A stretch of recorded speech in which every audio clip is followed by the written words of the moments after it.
Hey, how's it going for anybody watching this video? If you clicked on it thinking that this is going to be some shortcut or easy 5 steps or 3 steps or whatever to get a 300 PFT, that's not what this is. I'm actually driving right now on my way to do a half marathon that I've been training for, and once this is done, I don't really have any other big goals that are going on. Why not get a start on next year's resolutions today? And so I said, you know what, I'm going to go ahead and do that. So after today, obviously, if you've ever run a half marathon, you know that it takes a few days to recover from that, regardless of how fast you did it or how hard you trained. So this will actually be my second one. My first one, I did it in an hour and 50 minutes, and I'm going to shoot for an hour and 45 minutes today.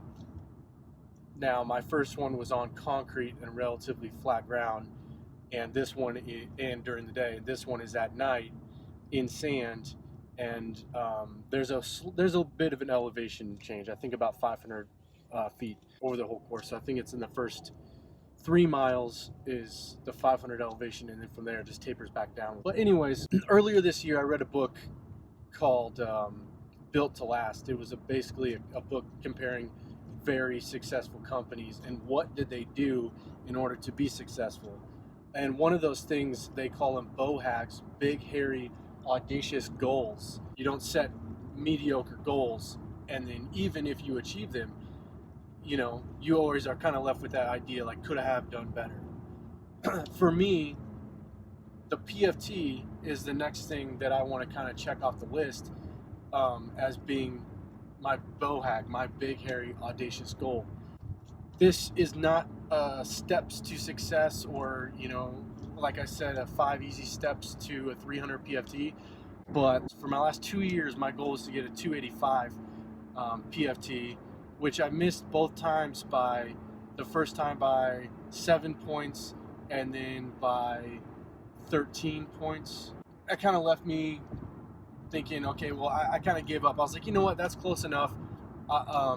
I readjusted, and I kind of looked at my life and I said, okay, well, there's some things that I didn't do so well, some things I could have done better, and I thought, you know what, next year I'll be able to get it.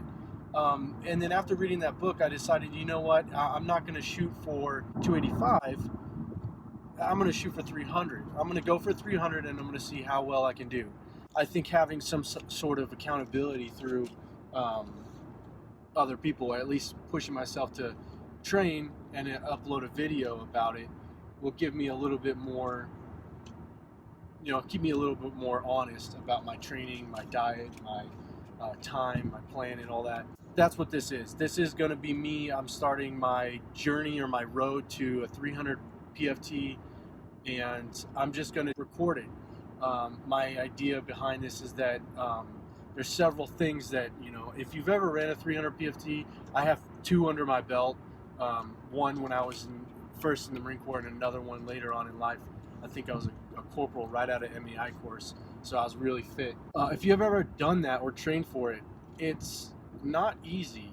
It takes some dedication. So it really takes a lot of planning. It takes a lot of sacrifice. And it's not just, like I said, one thing that you have to do. It's multiple things that have to be in line. And if the more things you have, the more responsibilities you have, the harder that gets to get those things in line. So along the way, I'll just add in a little snippets of what I'm doing in order to balance training for a 300 PFT with life in the Marine Corps. I am married. I have a son. He's going to be 2 in December, and a newborn daughter.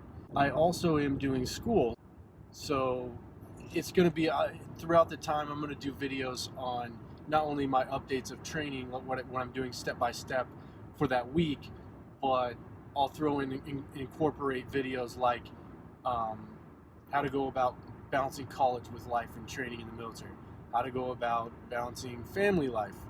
I'll throw in some nutrition videos that just help not only just to tap into how am I training or how am I eating to speed up recovery so I can train more, but just in general, for example, like one of the things I need to do, I know that losing a little bit of weight is going to help me get faster on the track, on the 3 mile.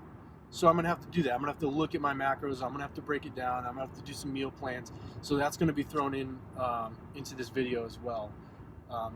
Also, if you want to, when I do the balancing the school video, maybe if you want to see something about, if you're joining the Marine Corps and you want to know more about tuition assistance, more about how do you go about getting your degree as an enlisted Marine.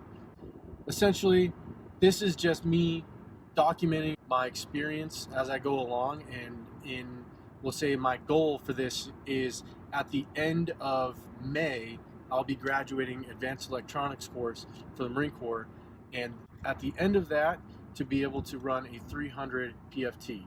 So we're going to go along, I guess that's a few months from now, so I'll just keep the videos coming, and if you like what you see, like, comment, and subscribe. If you have questions, just go ahead and feel free to throw them in the comments and I'll get back to you. But right now I'm pulling up on the event. I'll go ahead and record some of this, but the next video will be most likely sitting down and writing out my plan exactly as far as training goes, what my plan is, pull-ups, crunches, and my run. But yeah, until then, I'll probably do an outro after I do the run and let you know how it went, my struggles. I know this is going to be a killer because I'm going to be burning because it's in sand, a lot of it. But until then, I'll see you next time.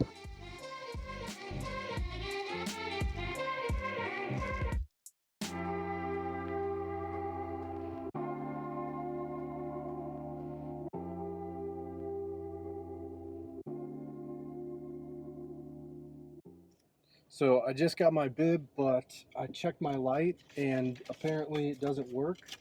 I got a $25 headlamp here that clips onto your cap, but I charged it on the way here and nothing. So luckily they have vendors there, and I got this one. It was 50 bucks, 58 bucks. It's a brighter one, so I guess that's nice. The guy said it came with a little bit of a charge, so hopefully it can charge up before I start the race. I guess let's see here. Doesn't look like it, but I'm gonna plug those into the charger here. It is currently 4:15. The race doesn't start till 6:15, so I have some time. I also want to get some food because I haven't eaten since breakfast. I've been super busy all day. Son had to go to a little birthday party for a friend, so chasing him around there, didn't eat anything. So I'm going to put this on charge, go get some food, and then hopefully by the time I come back, they'll be charged up and ready to go. If not, I guess I'll be using my cell phone light, and that's going to be very inconvenient. I was looking for my flashlight before I left. I couldn't find it. So, yeah. So today is Monday. It's 2 days after the race. Sunday, I just spent the entire day recovering. Saturday night, I iced my legs in an ice bath. During the run, I cramped up around mile 7, and then just my time just tanked. From there, I mean, I attribute most of that to I wasn't able to train. I had injuries. Even when I was training, I wasn't training on sand and hills. I was training on flat ground. I just wanted to hit this update just to close out that last video and show you some pictures. So anyways, the next video I'll be putting out would be the training plan that I'm going to do for my pulls, my crunches, and my run time. One of the things I'm going to do is incorporate a long run every week. I'll show you where I got the plan from. I'm going to change it up a little bit. But I'm going to incorporate a long run there because, I don't want to go off on a loss for this half marathon. I'm going to continue to train for that. So I'm going to do a long run once a week so that I'm going to find a marathon that's maybe in 6 months, and then I'm going to just go ahead and do that one. But until then, that's the rest of this, and the next workout video, or the next video, will be my training plan for the next few months.